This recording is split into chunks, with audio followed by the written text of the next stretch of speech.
We turned that mop closet into a fucking shit show. Literally.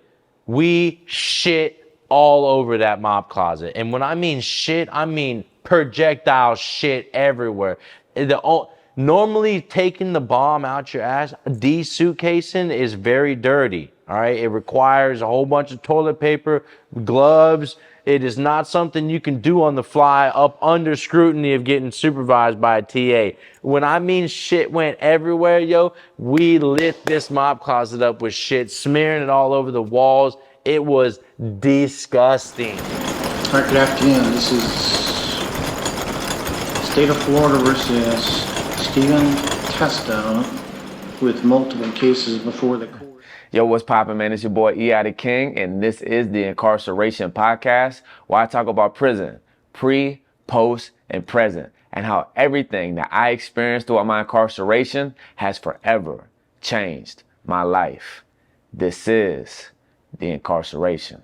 So a fucking TA, bro, is like a newbie ass officer, ain't even got certified yet, doesn't know left from fucking right.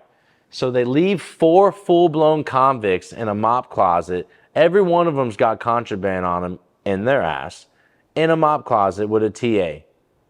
And the whole dorm, all the white shirts, all the real serious hate breed, like SWAT team crackers are all feeding chow. They got to be out there on the yard. So they leave us alone unsupervised, essentially. Guess what we did? We turned that mop closet into a fucking shit show. Literally. We shit all over that mop closet. And when I mean shit, I mean projectile shit everywhere. Normally taking the bomb out your ass, de-suitcasing is very dirty. All right. It requires a whole bunch of toilet paper, gloves. It is not something you can do on the fly up under scrutiny of getting supervised by a TA. When I mean shit went everywhere, yo, we lit this mop closet up with shit, smearing it all over the walls. It was disgusting. Everyone comes back from chow. Immediately, when Sergeant Payne walks through the door, he screams because the cracker knew what the fuck time it was. Literally, and in his projectile scream, he's like, I know you motherfuckers did not shit in my dormitory. Yo, it was the fucking funniest thing ever. I will not forget this to save my life. I was the ringleader because, like, clearly I have more like recognition amongst everyone at the pound in that dorm. So Sergeant Payne already knew who he was directing all his fuckery to. So he knows he just got. He just had 5 convictions. They called chow, and every single one that had something on them got rid of it. Because they all literally got it out the ass and slid it up. There was like the fucking lip in the mop closet, like this fucking big. So we slid everything up under the dorm to the other fucking pod. It was unbelievable that the OIC even allowed them to fucking call chow like that. Long story short, we completely turned his dorm into a shit show.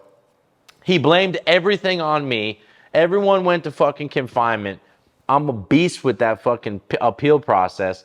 So I wrote everybody's appeal up, and I paid Chicken Wing a $50 green dot at the time, if y'all remember that. I paid him a $50 green dot to confess in DR court that the phone was his and that he smeared the shit on the wall. We all beat our fucking DRs, bro. So 2.5 weeks later, Sergeant Payne pulls up on me and just like this, he's like, really? Really? Do you think we're ever going to be cool? No. I forever hate you, and you forever hate me. We're enemies. Every time I'm on the pound, you should be worried.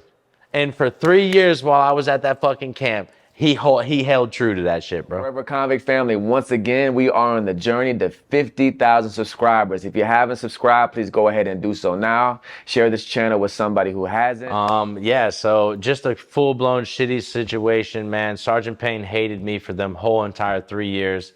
I ran it up at Century, though. When they sent me to the work camp, I started getting plugged in with them work squads. Man, that's when I really started monopolizing my introduction to contraband master's degree. So, literally, so Carlos, he put me on, man. Everywhere he went, he literally made it the fuck happen.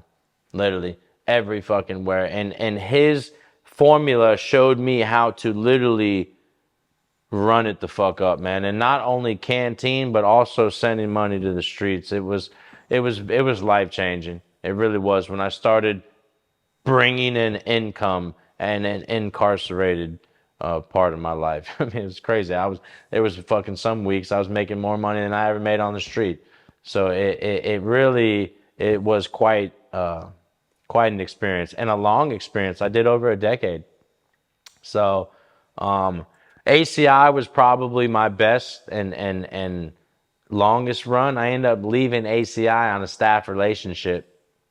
So what a staff relationship is, and I mean, I hate to toot the horn too much, but I'm easy to look at and I got great charisma, my personality. So all the CO women and nurses were essentially fond of me, all right, to make it as bold and clear a statement as possible.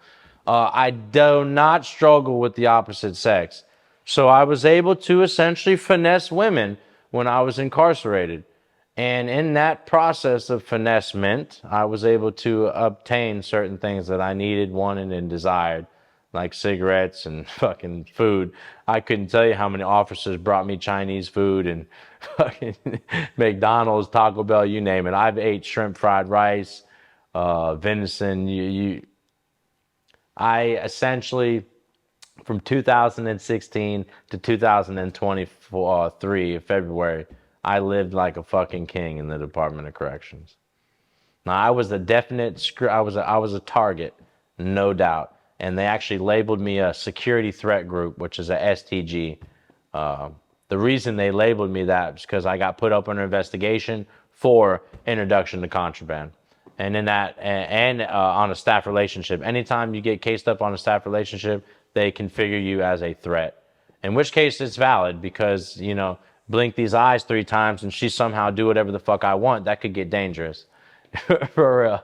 I never got that to that degree. I never was violent unless I had to. I never did anything that I did a lot of shit I didn't approve in, but it was more like survival type shit. You feel me? So everything I did was for money and for bettermenting myself for my future. It wasn't to, discourage, disgrace, and belittle or terrorize others. It was, except for the Department of Corrections. I'm not If you've done any time, I'm talking about a county jail, state penitentiary, federal, or even drug programs, whatever. If you want to share your story on this channel, go ahead and email me at eithekingbooking. Go ahead and put your stories in the comments below. If there's anything that I talked about slightly, you want me to go more in depth on, or anything I haven't talked about at all, and it's a good idea, drop it in the comments. Let me know. And also remember, I am a rapper. My artist name is EI the King. You can find my music on all platforms. I also have another channel, YouTube channel, my official artist channel, EI the King. And I also have another podcast. It's called Let Me Talk Bro, where I talk more so about my life, music, ministry, and all these things. Also, I have a Patreon with exclusive content. Everything is in the description below. So listen, man, till the next time, it's your boy, EI the King.